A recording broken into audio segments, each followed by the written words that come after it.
Alternativa Sonora.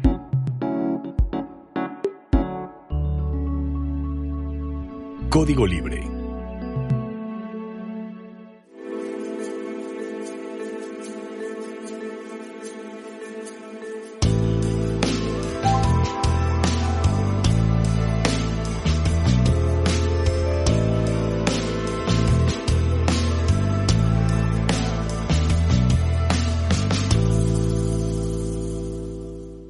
¿Qué tal, amigos de Código Libre? Bienvenidos a una emisión más de Resiliencia en Línea. Y para quien no cree en los milagros, hoy tenemos la reaparición de Octavio Montes, colaborador y fundador de Resiliencia en Línea. Y Octavio, quizás recuerdes además algo que me quise reservar para esta semana, que sabía que estabas aquí. El 18 de septiembre cumplimos el primer año de Resiliencia en Línea al aire. También estamos empatados con Código Libre. Así que nos da un gusto que estés por acá saludando a los amigos. No, muchísimas gracias, Carlos. Un saludo a todos. La verdad, muy contento de estar acá. Llegué y como estar en casa, se los agradezco muchísimo que me hayan vuelto a invitar y estar aquí de vuelta como invitado. Ahorita como invitado y posteriormente ya veremos en algunos otros programas, ya me tendrán por acá. Ojalá que sí. Eres bienvenido cuando gustes a este programa y además a los proyectos de Código Libre, porque sabemos que eres multifacético, te gusta lo mismo la historia, por eso te invitamos hoy, y te gusta la música y no sé qué tanto más, y de la música también tienes ahí tus gustos estrambóticos. Ya tocará. Sí, claro que sí.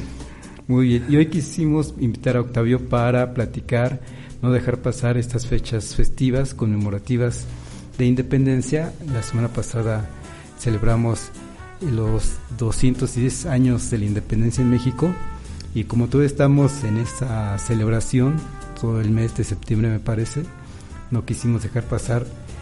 Pero hablar de los simbolismos que implica la independencia es un asunto de simbolismos. Me acuerdo, tú también lo recordarás, Octavio, cómo es que con Vicente Fox, con Salinas de Gortari, venían un poquito a menos estas festividades patrias, en comparación con lo que hizo Felipe Calderón, que incluso no solo celebró, sino que se montó en un caballo, se vistió de cadete e hizo la Marcha de la Lealtad, acompañado precisamente de los cadetes del colegio militar, y rememoró de manera interesante la festividad de la entrada triunfal, en ese caso de Madero, si no me equivoco. Pero por eso te invitamos a ti, porque eres buen conocedor de historia. Que fue ahí cuando le pusieron un apodo, ¿no? Célebre. El que ahora es presidente, le pusieron un apodo cuando se vestía de militar, ¿verdad? Pero bueno, sí, claro. De ahí viene el famoso apodo que ahora todo el mundo conoce de Felipe Calderón. Así es. Y no lo vamos a comentar por respeto al comandante Borolas, pero por ahí salió un apodo interesante. Así es. Y bueno, simbolismos, las personas se apropian de los simbolismos a su manera. También comentábamos que para ir abriendo boca, digamos, cómo es que el actual presidente, que también tiene sus montón de apodos. Claro.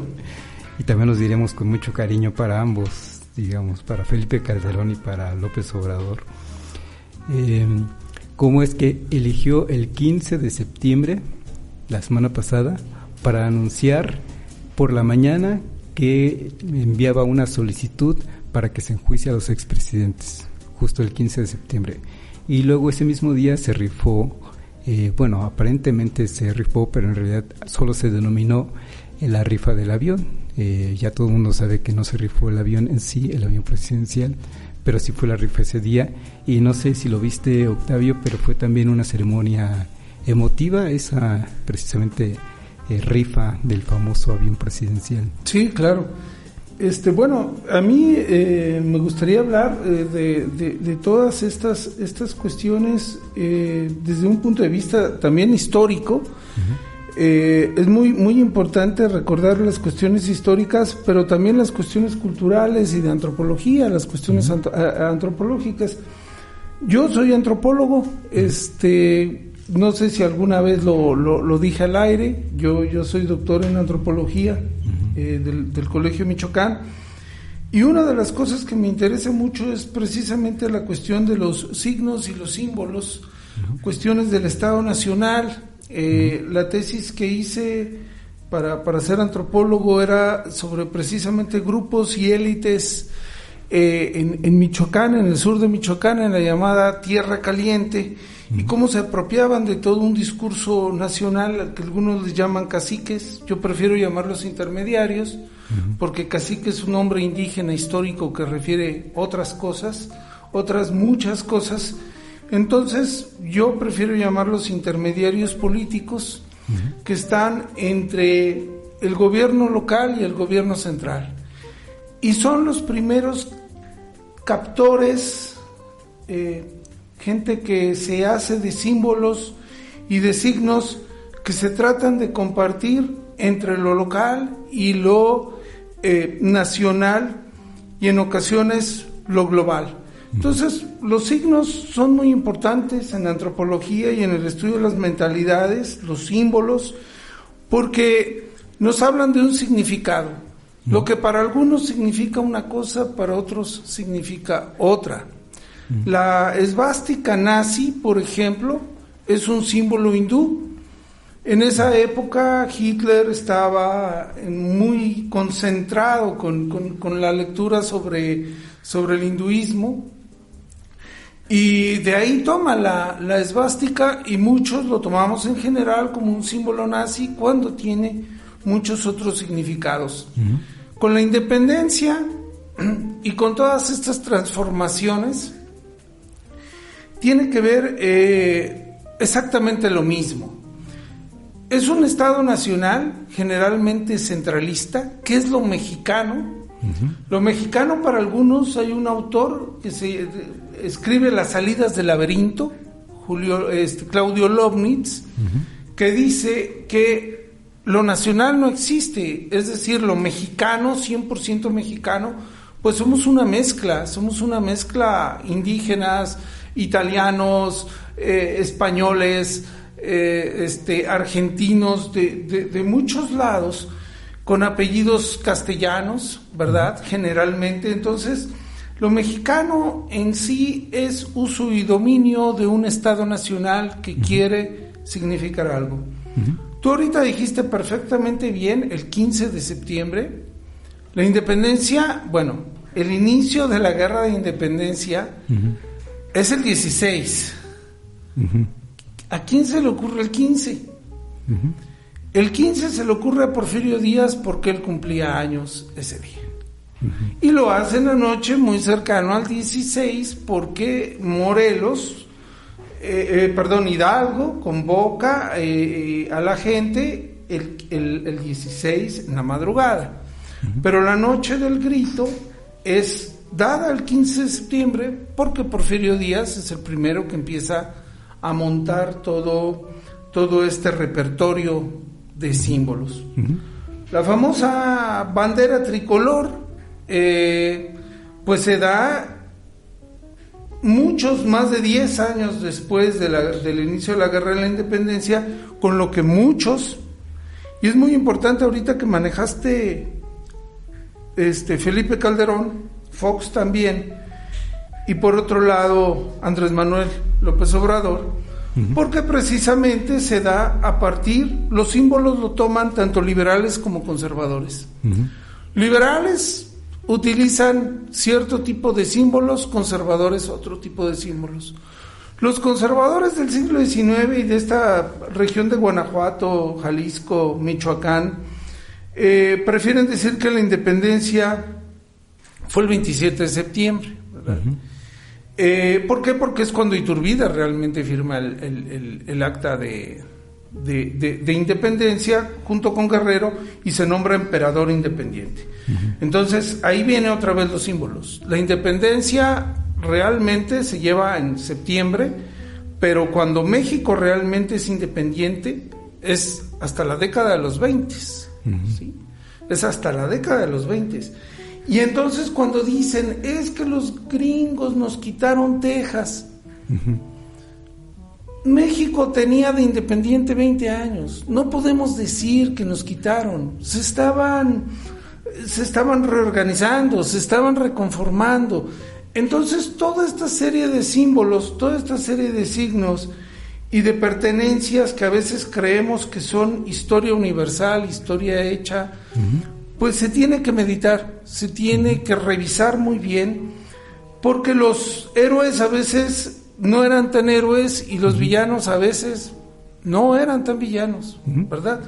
En ese caso yo sería un poquito benevolente con Santana, que si tiene el ejército norteamericano encima, invadiéndolo y obligándolo a vender esa parte de Texas o la mitad del territorio aparentemente mexicano en ese momento, sí, pues ¿qué le quedaba, verdad? Más que vender, porque si no era la invasión. Por supuesto. Por supuesto, y Santana duró muchos años en el poder y tenía que estar cambiando de muchas posiciones.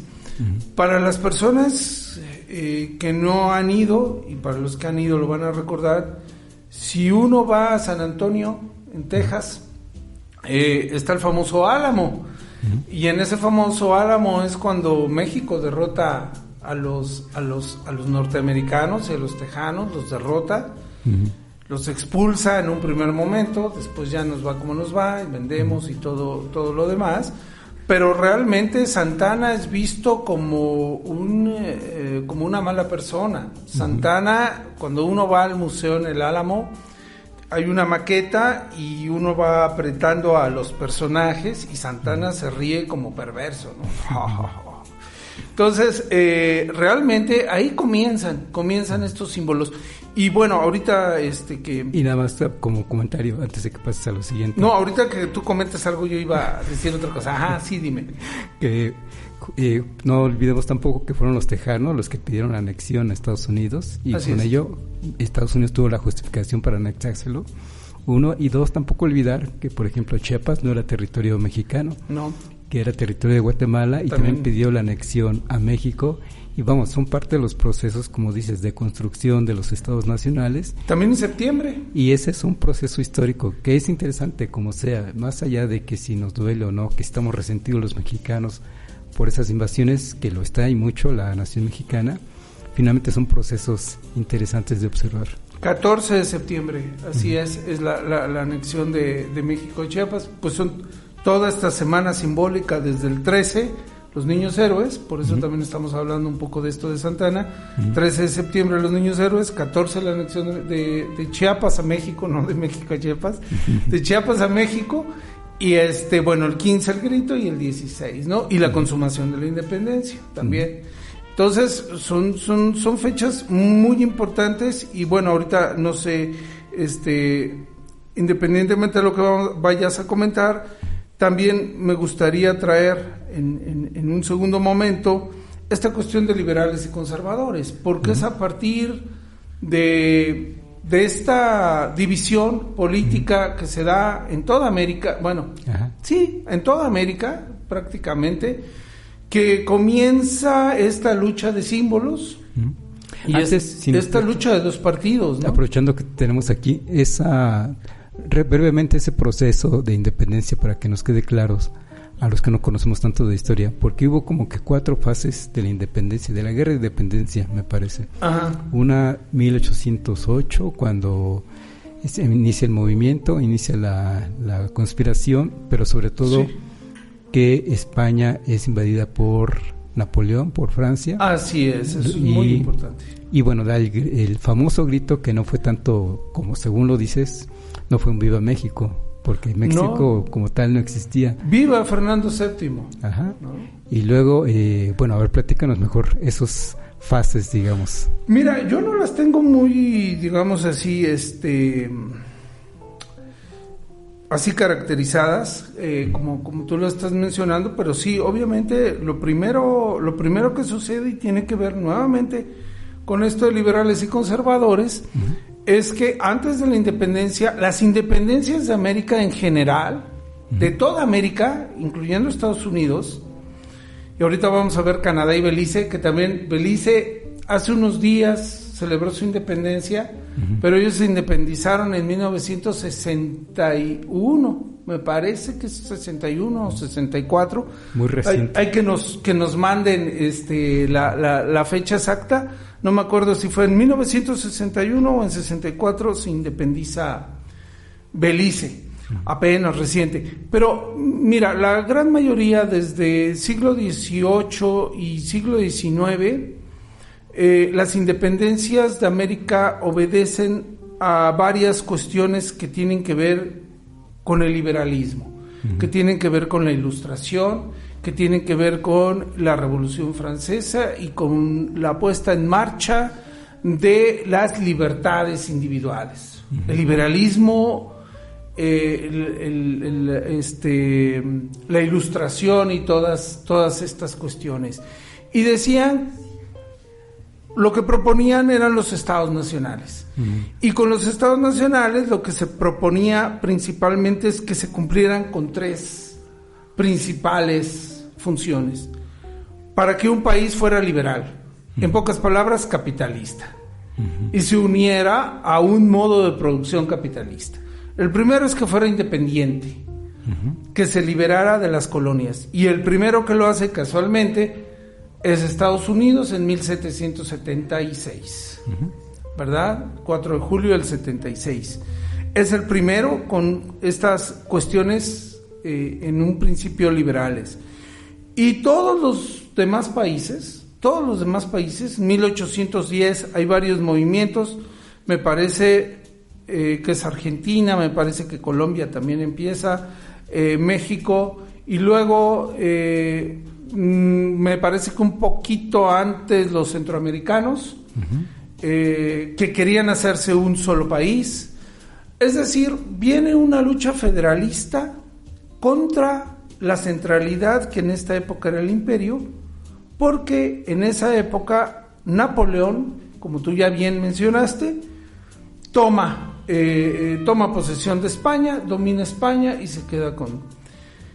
Que por cierto, el Fernando VII, tal y como lo menciona Napoleón, era un tipo pues terrible, cobraba un montón de impuestos, era un tipo pues de los Borbones, las políticas borbonas pues bastante fuertes, y comienzan con políticas liberales. Ellos solamente ven a las colonias americanas como fuentes tributarias, y cobrarles y acabarlos. Entonces de ahí vienen estas ideas de muchos independentistas por comenzar los movimientos. Luego ya viene lo que es el movimiento en sí, con Hidalgo y posteriormente con Morelos, con la guerra de guerrillas. Morelos y Guerrero, es más, simbólicamente, hablando de símbolos, pues son los morenos. ¿Por qué? Porque son los del sur. Son Morelos michoacano, pero estuvo todo el tiempo en la tierra caliente de Guerrero, estuvo en Acapulco peleando, y Vicente Guerrero. Y son los primeros que comienzan a hacer guerrillas, y son los primeros que comienzan a llevar a la independencia en términos de guerra de guerrillas. Y ahí se hace este periodo que no sé exactamente bien, digamos, cuál es. Y luego ya viene el movimiento más fuerte, que es donde interviene ya gente liberal como Mina, es donde interviene Andrés Quintana Roo, es donde intervienen ya todos los próceres, muchos abogados, las firmas constitucionales, y empiezan los acuerdos. Iturbide era liberal, realista, y posteriormente ya se pasa al bando independiente, ¿no? Entonces, digamos que la política debe de ser entendida como una serie de movimientos muy diversos, muy fuertes, pero la necesidad de orientarlo simbólicamente es lo que nos hace explicar un poco más los acontecimientos, ¿no? Y luego ya con la independencia, lo primero que tenemos de gobierno es un imperio, ¿verdad? Es el primer imperio. Y el segundo imperio viene con Maximiliano. Entonces, digamos que las transformaciones también tienen que ver mucho con la ruptura de imperios. Generalmente después de la guerra venían los imperios, ¿no? Entonces, ahí, que luego hay otras guerras, ahí es donde viene y debemos entender que había un grupo de mexicanos políticos que querían la cuestión imperial y otros que querían la cuestión democrática y federalista estilo Estados Unidos.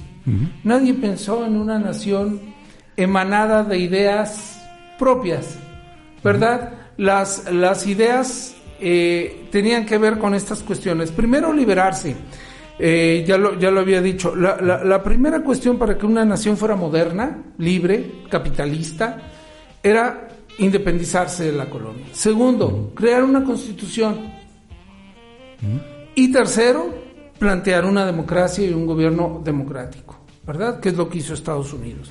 Por eso es que lo primero que tratan de hacer los próceres de la independencia es firmar constitución, ¿verdad? Eran, digamos, los pasos globales que encaminaban a las naciones a cumplir ciertos acuerdos para ser naciones poderosas e independientes, ¿verdad? Y se les brindara un poder local aceptado por toda la globalidad. ¿Sí? Pues digamos que estamos bendecidos. El hecho de que Estados Unidos se haya independizado un tiempo antes que México, a final de cuentas nos benefició porque por un lado tomó el modelo republicano como aspiración, aunque como dices, una vez independiente México no fue tanto republicano, sino que fue un primer imperio, y tomaron como referencia un primer congreso, en este caso me parece impulsado por Morelos, que de hecho es parte de su virtud, que en lugar, a diferencia de Hidalgo, que se lanzó a los guamazos por la independencia porque sabía que había que independizarse, porque como dices, Francia quería, a fin de cuentas, que España le generara recursos, y España no los iba a extraer pues de sus colonias, y una de esas colonias iba a ser México, y en ese sentido entendió muy bien la lectura Hidalgo, y por eso ya quería o sentía la necesidad de ser independiente, aunque no lo manifestó abiertamente así en el famoso grito de independencia. Más bien lo que hizo en todo caso, como dices, fue viva Fernando VII, porque se le tenía mucha adoración al rey, pero sí estaba pensando ya en esa separación, pero lamentablemente duró un año como insurgente, lo matan, y quien viene después es Morelos, ahora sí juntándose, valga la redundancia, en una junta, conforman una junta precisamente para esos acuerdos, y forman, me parece, el primer congreso, que fue un primer modelo, digamos, muy importante para ponerse de acuerdo, para tomar acuerdos en conjunto de esos independentistas, y eso después lo supo canalizar bien Iturbide, que entonces, como dices, de la parte realista, de ser realista, o de las fuerzas leales al rey, se convierte después a insurgente, pero aprovechando precisamente, o bueno, por un lado, primero entendiendo que no había manera de continuar con esta formación de Estado-Nación más que juntándose. No podía ganarle a Guerrero, y por eso es que hacen el famoso abrazo a Catempa, no, es que eso es algo que los gobiernos y los estados nacionales, no estoy elucubrando nada malo, sino que estoy diciendo eso es algo que los estados nacionales no soportan. Las guerrillas no han logrado, jamás han logrado controlarlas. Sí, las tratan de, digamos, de apagar un poco, pero la guerrilla es muy difícil, precisamente por ese carácter expansivo y explosivo, y Guerrero lo tenía, ¿no? Todavía en la actualidad las guerrillas, qué difícil cuesta. Exactamente. Difícil. Entonces, pues firma el abrazo a Catempan con Guerrero, y pues después es la famosa, o lo que dicen, la famosa traición, ¿no? Y después, ya una vez que se logra la independencia, el primer país, de hecho, que reconoció la independencia de México, si no me equivoco, 1821, fue Estados Unidos, también Inglaterra, y le dan un primer préstamo internacional a México, y ahí empieza, bueno, la historia de las deudas internacionales de México, pero a eso me refería con ese apadrinamiento de parte de Estados Unidos ya como república. Así es. Hacia una república naciente como puede ser la mexicana, con sus problemas, porque como dices, hubo todo el siglo XVIII una disputa por si fuera una monarquía o si fuera una república, o bien esta disputa entre conservadores y liberales, que ahí también es interesante. Tú seguramente sabes muy bien la historia de conservadores y liberales ya desde la propia época de conquista, venidos incluso por lo que veo venidos estas ideologías en grupos que venían de Europa, se asientan en México, y particularmente con estos famosos masones, que en esos años seguramente eran diferentes a los de ahora, pero desde ahí se empieza a hablar o a conocer ya de esa... Así es, Francisco Javier de Minas. la masonería, claro. Y que se dividen los proyectos, aunque masones finalmente también se alcanza a ver a lo largo de toda la historia de México y el mundo, que los masones no necesariamente piensan... Yorquinos y escoceses. Ajá, piensan en proyectos diferentes, y ahí empiezan también al menos las bases del liberalismo y conservadurismo en México. Así es, ¿no? Y el liberalismo es muy importante, sobre todo en la figura ya posteriormente de Benito Juárez, ¿no? Parece un poco chistoso, y hablando de estas cuestiones de simbolismos, que la gran mayoría de las escuelas de tipo liberal y que pertenecen a lo que se conoce como cristianos ahora, liberales cristianos, se llaman Juárez Lincoln. Precisamente porque Juárez Lincoln y casualmente Andrés Manuel López Obrador, cuando fue a Estados Unidos, meses anteriores o el mes anterior, visita el monumento de Juárez y de Lincoln, ¿no? Y eso habla de símbolos liberales muy fuertes. Pero bueno, ya pensar ahora en la cuestión liberal y conservadora, creo que el conservadurismo ha avanzado mucho o ha dado pasos muy fuertes, y el liberalismo también en muchas ocasiones se ha llegado a confundir. O sea, hablar de liberales y conservadores como en el siglo XIX, yo creo honestamente que no tiene ya un fundamento histórico tal cual, porque ha habido muchísimos cambios, ¿no?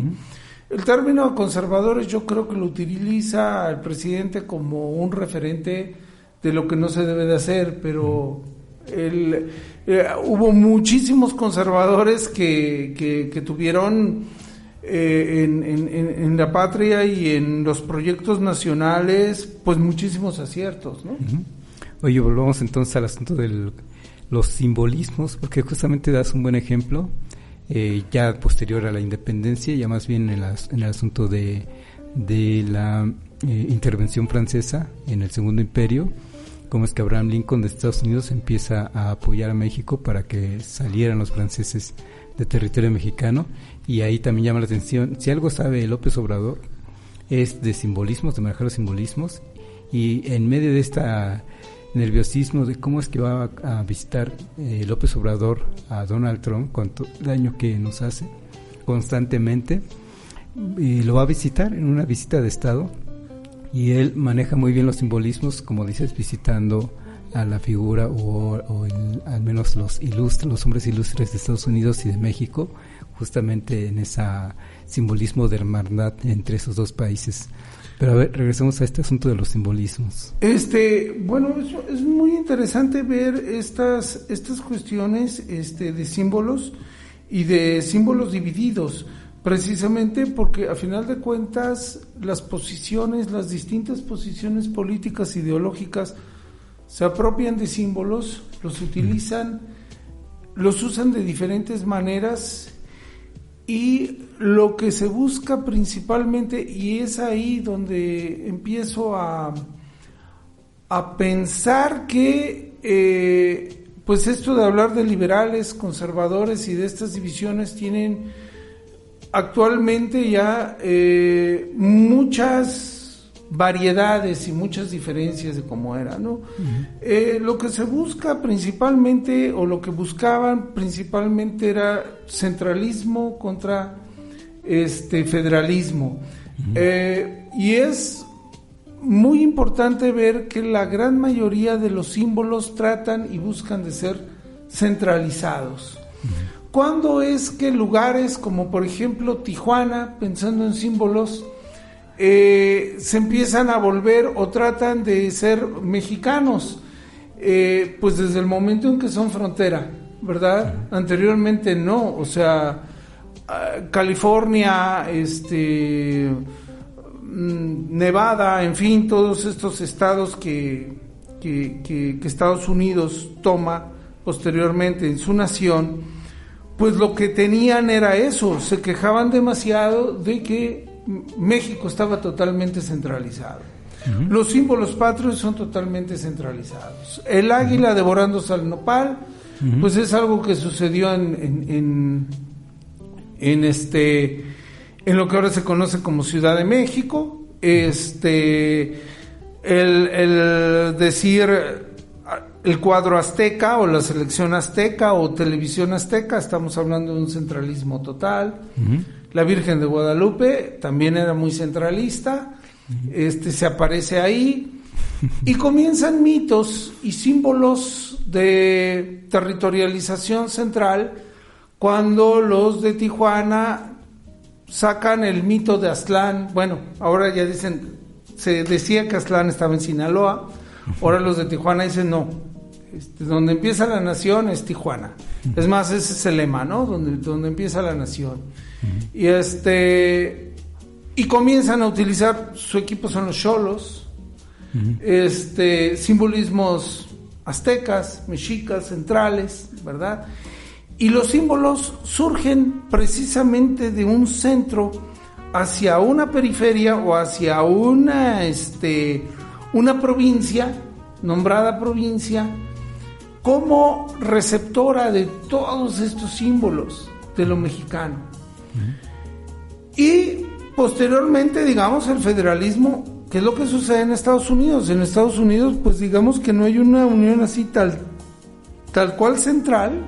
Existe un centro que es Washington, pero es más, hay muchos paisanos que creen que Washington Estado y Washington Capital están en el mismo lugar y pues no es así, ¿verdad?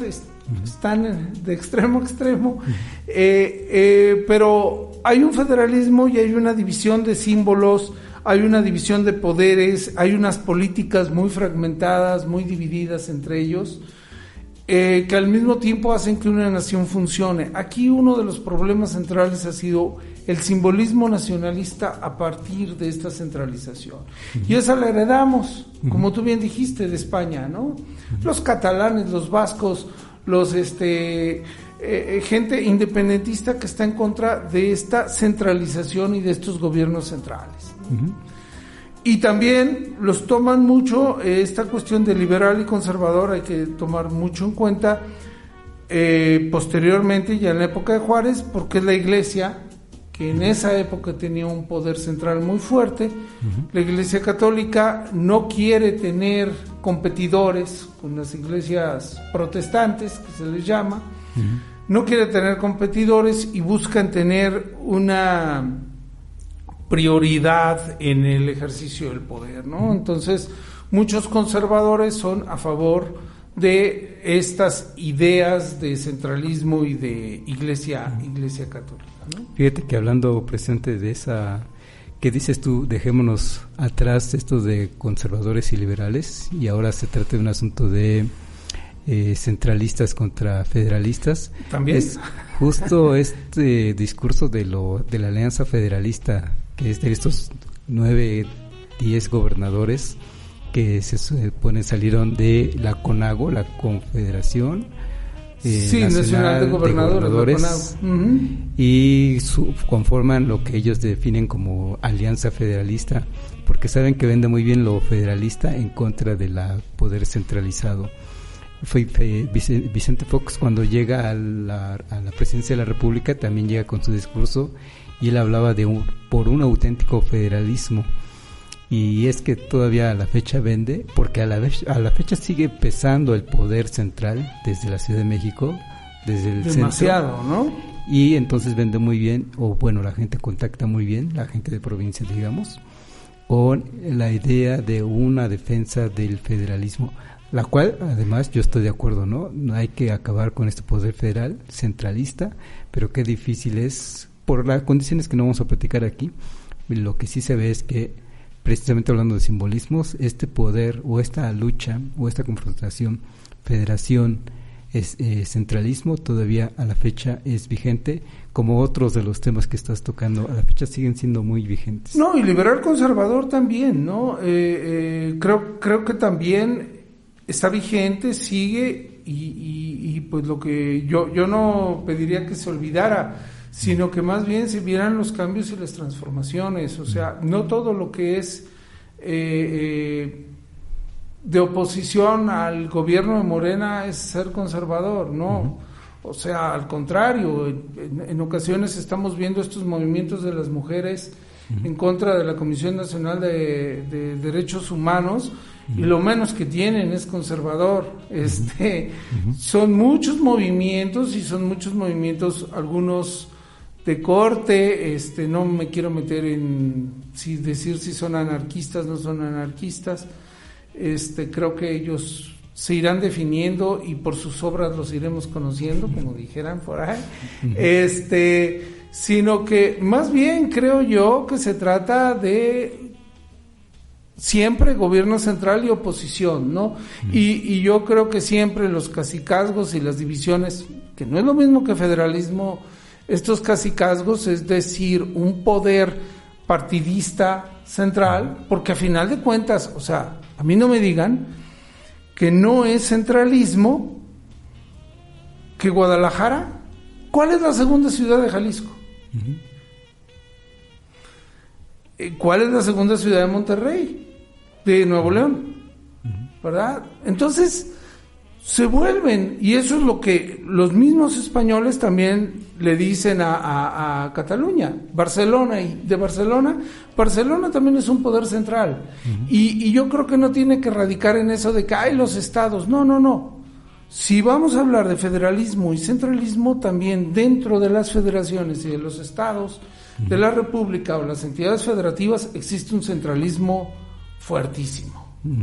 O sea, la ciudad de Puebla, que es de donde yo soy, bastante fuerte, le inyectaron muchísimo dinero, una ciudad que ha crecido demasiado, pero vayámonos a las otras ciudades, ¿verdad? Vayámonos a la Sierra Norte, vayámonos a estas poblaciones totalmente disminuidas, tristes, minimizadas. Entonces yo creo que estos símbolos o lo que ellos están abanderando como federalismo es un centralismo local, ¿verdad?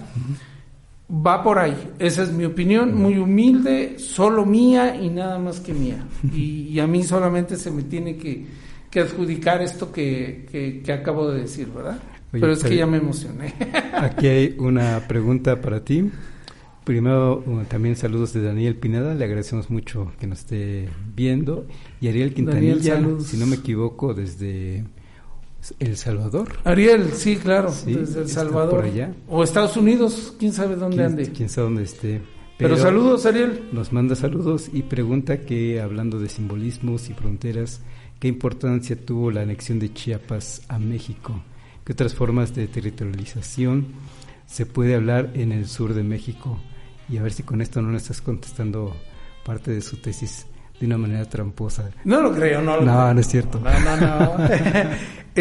Un saludo, Ariel. No, yo creo que yo he tenido la oportunidad de estar en Centroamérica y de dar clases a alumnos centroamericanos, y ellos en el siglo XIX también tuvieron una brillante oportunidad en esta cuestión de unirse como la República Centroamericana con Morazán. Morazán era un tipo que lo que buscaba era la República Centroamérica.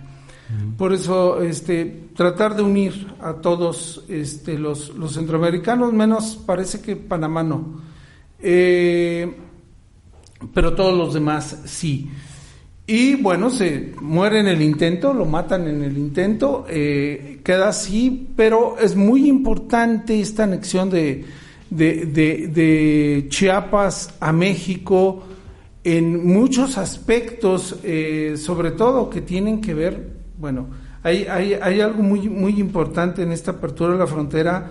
México, para empezar, y aquí lo podemos ver en estos términos de centralismo, no lo toma tan importante.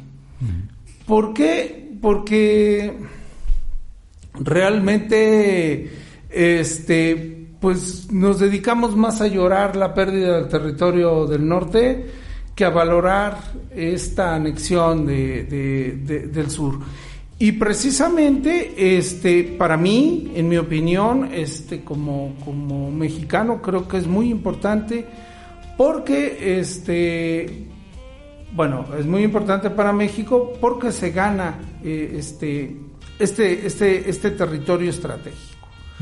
Ahora, Los movimientos de los chiapanecos, exactamente no los conozco, no conozco estos antecedentes, pero yo sí creo que es demasiado importante la anexión de Chiapas, de Chiapas a México, ¿no? Y por ahí en los años 40, 1840 y tantos, varios estados, no recuerdo quiénes, al estado que voy dicen que ellos también, el que sí recuerdo es Yucatán, se quiere independizar de México.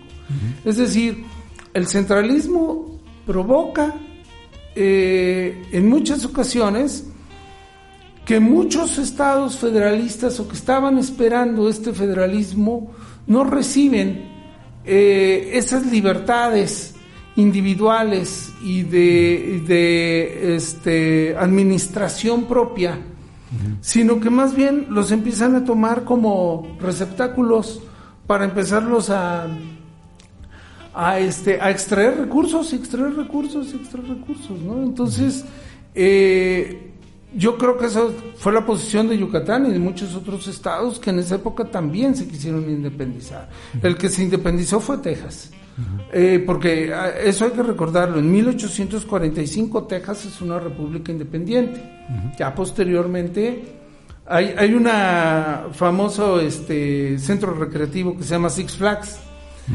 Pues son las 6 banderas que tuvo Texas. Llegó a tener la francesa, la norteamericana, llegó a tener la mexicana, llegó a tener la española, en fin, son 6 banderas, ¿no? Pero volviendo a los simbolismos. Pero eso yo creo que es muy importante ver que también esta cuestión del nacionalismo y de la centralización de los símbolos nacionales, pues lo que provocan es precisamente esto, ¿no? Desacuerdos muy, muy fuertes. Y todo el tiempo estamos pues enalteciendo, pero también peleándonos por esos simbolismos, y en este mes, no se diga, hemos visto una serie de reivindicaciones. Sí. Y ya vemos, por ejemplo, la reaparición de Ricardo Anaya también. Sí. Vemos también el movimiento Frena, queriendo tomar el Zócalo en estos momentos. Sí. Con casas de campaña vacías, pero están tratando de tomarlo a fin de cuentas. Tienes casas de campaña, que bueno, es que esos son cosas normales, ¿no? Y sí, también es normal que los símbolos se van adaptando, se van modificando un tanto. Quizá no tanto en el proceso de larga duración de México, sus héroes nacionales, pero al menos de una parte crítica, cuando revisamos, como lo dijiste desde un principio, si revisamos la historia mexicana con una postura más crítica y menos nacionalista, menos centralista, emotiva, ¿no? Sí, y hasta emotiva. Por ejemplo, claro, el hecho o el sentimiento de que nos quitaron territorio los norteamericanos no deja de ser una emoción, en este caso negativa, pero hay que entender precisamente qué momento histórico se vivía en esos momentos para, en todo caso, no, yo diría, no rasgarnos las vestiduras por un nacionalismo que a veces no es tan sano. Fíjate que ahorita ya no lo toman tan importante, sobre todo mucha gente de izquierda que ahorita está en el poder, y con lo de Andrés Manuel López Obrador y el movimiento de Morena.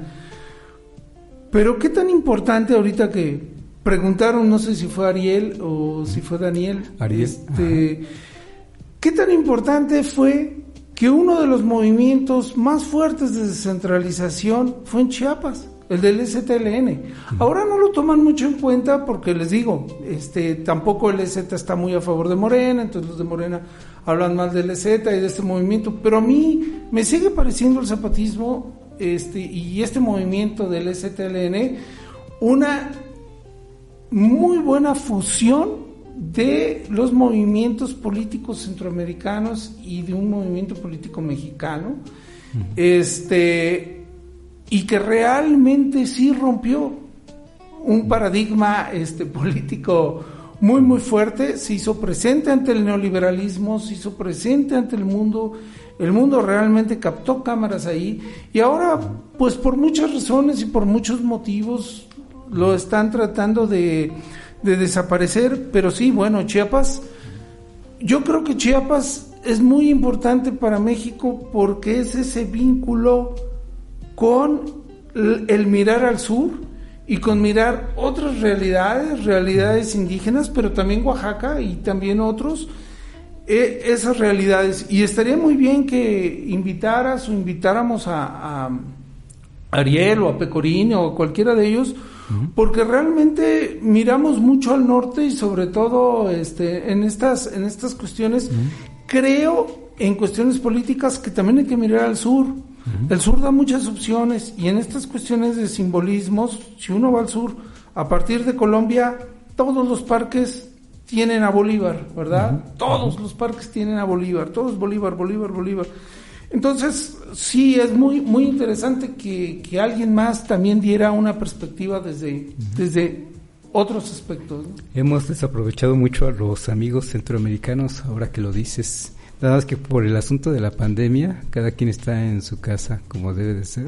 Claro. Y ellos, bueno, por ahora están en sus países, pero sí, a la primera oportunidad los vamos a invitar para empezar a Ariel, así que Ariel, estás avisado. Gracias por vernos. Octavio, nos queda 8 minutos para las últimas reflexiones. Yo estoy tentado a decir una, a ver si no salgo muy raspado. Y, bueno. Y no estás obligado a responder. Ráspate solo.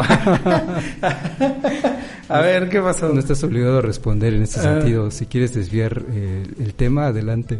Bueno. Pero la experiencia que deja este asunto de la independencia, con lo que te digo de la junta que organizó Morelos para ponerse de acuerdo con los insurgentes en ese momento, que después derivó en un primer congreso, y justo con esto que dices también de los chiapanecos, del movimiento zapatista de liberación nacional, que luego de su surgimiento en 1994, hacia finales de esa década, que convocan a un congreso indigenista, un congreso indígena, y en donde también forman un proyecto. ¿Y qué se deriva de ese proyecto? De su nacionalidad indígena, territorios autónomos, que se llamaría a la fecha caracoles. A la fecha continúan. Sí, claro. Yo hago, y lo digo de manera muy respetuosa, en ese sentido, yo sí lo tengo que decir muy en serio, de manera muy respetuosa para las mujeres que están en este movimiento. Lo que alcanzo a ver es que todavía no se fusionan en un proyecto conjunto. Lo que alcanzo a ver es que todavía hay serias diferencias entre los colectivos, y un ejemplo es precisamente esta toma de la Comisión Nacional de Derechos Humanos, donde ya salieron los colectivos y queda uno que todavía se niega a entregar las instalaciones. Y lo que siento que falta es precisamente un congreso, para que sea de veras un movimiento y no un conjunto de colectivos que solo protestan, un congreso en donde de veras nazca, florezca un proyecto de una nacionalidad, por decirlo así, y distinta, y que se anime a algo como lo hizo el STLN. Fíjate que no saliste raspado, creo que está muy, muy, muy bien esta propuesta. Creo que es muy interesante reflexionar y pensar qué tan importante sería esto. No sé cuánto nos quede, pero pensando en esto mismo que les decía, que se tenía que ser independiente, que se debería de tener una constitución y se debería de tener una política democrática y todo este tipo de cosas. También el nacionalismo, los estados nacionales, lo que quieren es precisamente eso. Hay un libro, yo sé que ahorita está muy maltratado este autor, Héctor Aguilar Camín. Él hace su tesis, no sé si es la de maestría o la doctoral, pero es excelente, se llama La Frontera Nómada, se los recomiendo, editorial Siglo XXI. Él es originario de Quintana Roo y aún así estudia el Grupo de Sonora. Como es historiador, tiene la oportunidad de la revisión de archivos en la Ciudad de México, que es donde están. Se dedica a la revisión de archivos, documental, y habla sobre esto. Dice que nadie más pudo haber ganado la Revolución Mexicana si no es el Grupo de Sonora, porque el Grupo de Sonora era el único, o como ahorita tú dijiste, que pensaba en una nación, en una época nacionalista. Lo mismo pasó con Iturbide. Es decir, nadie más va a ganar este tipo de revueltas, de revoluciones y de transformaciones si no es a partir de una alianza aparentemente. Luego se corrompen, y se corrompen horrible. O sea, el Grupo de Sonora se convirtió en lo que conocimos después como el PRI, ¿verdad? el Partido Mexicano de la Revolución, es decir, la Internacional y el Partido Comunista tuvo un error muy fuerte a partir de la formación de la Internacional. O sea, la Internacional se hace con Marx, Engels, y hay quienes no estaban de acuerdo, que era Bakunin, los anarquistas, los socialistas utópicos y todos estos, y ellos se quedan, como ahorita lo del CNDH. Y así como te decía, las guerrillas son muy difíciles de tronar, también estos grupos son así. Es decir, no piensan como un Estado-nación, sino piensan como diferentes núcleos y movimientos sociales que, una vez cumplido su cometido, lo que tienen que hacer para no corromperse es deshacerse y buscar otros canales de lucha, porque una lucha centralizada en gobierno o en una fuerza gubernamental generalmente se corrompe, y aquí vienen muchísimos líderes sindicales, muchísimos líderes de grupos, y pues acabamos siempre en que esta persona toma el poder y se convierte en algo igual o peor que el dictador que estaba antes, ¿no? Octavio, pues nos quedan 3 minutos. Un último comentario que quieras hacer acerca del tema que estuvimos platicando hoy. No, pues yo creo que es muy interesante este análisis de los símbolos patrios y el nacionalismo, porque pues los nacionalismos hay quienes los aborrecen en todos los términos, hasta el nacionalismo catalán, esto que le llaman independientes, hay quienes no lo toleran, hay quienes sí, pero lo que debemos de pensar más en que sí nacionalismos, no nacionalismos, o sí simbolismos, no simbolismos. Realmente lo que se debe de ver, y yo creo que nuestra tarea es el análisis de estos símbolos, de estos significados, de estas apropiaciones, para no caer pues realmente en fanatismos y que nos ofenda más, que ofendan un símbolo, que a que nos ofendan nuestra integridad como personas, ¿no? Pensar muy bien, ¿qué ofende más, rayar un cuadro de Madero o violar a una persona, ¿no? Entonces, yo creo realmente que este análisis del simbolismo sí debe servir muchísimo como reflexión, ¿no? También me quedaría con esa reflexión final que haces, no tomarnos tan en serio o tan a pecho el asunto de los simbolismos. Somos mexicanos, pero el ser mexicanos, vamos a manifestarlo siendo buenos mexicanos, y eso es en buena medida siendo tolerantes. Y sí, si de repente rayan una pintura, eso no es el fin del mundo. Y en todo caso, las figuras patrias también están para cuestionarse, para en todo caso preguntarse qué tan bien nos hace a un México moderno. Si es correcto, si es así, adelante, hay que seguirlos preservando. Yo sigo siendo simpatizante de la figura de Zapata y de Madero, de Juárez, no se diga. Y una vez vi en una oficina de una institución en donde hice una estancia académica, que el jefe, el director de esa área tenía a Juárez, cosa que me llamó mucho la atención. Sí. Me quedé pensando lo que puede representar para una persona poner a Juárez y no otra cosa, ¿no? Una figura de la cultura pop, o poner al presidente de la República, y puso a Juárez pues, a sus espaldas. Benito Mussolini decía que se llamaba Benito porque sus papás idolatraban a Benito Juárez. O sea que te digo, eso de los simbolismos es un poco raro, pero sí. Y pues, Octavio, acabamos el programa. Vamos a saludar también a Giro Sanz, que nos manda saludos, a todos los amigos que nos estuvieron viendo, a Fanon, que me está manda WhatsApp.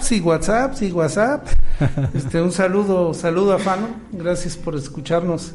Gracias en cabina, a Gerardo, a Jaime, a Felipe, como siempre, y un gusto haberte tenido de vuelta por acá. Ojalá no sea la primera la última vez de una nueva realidad que estamos viviendo, Octavio. Muy bien, listo, Carlos. Pues muchísimas gracias a todos en cabina. Saludos y pues nos vemos pronto. Esperemos que para la noche de brujas nos vemos. Con un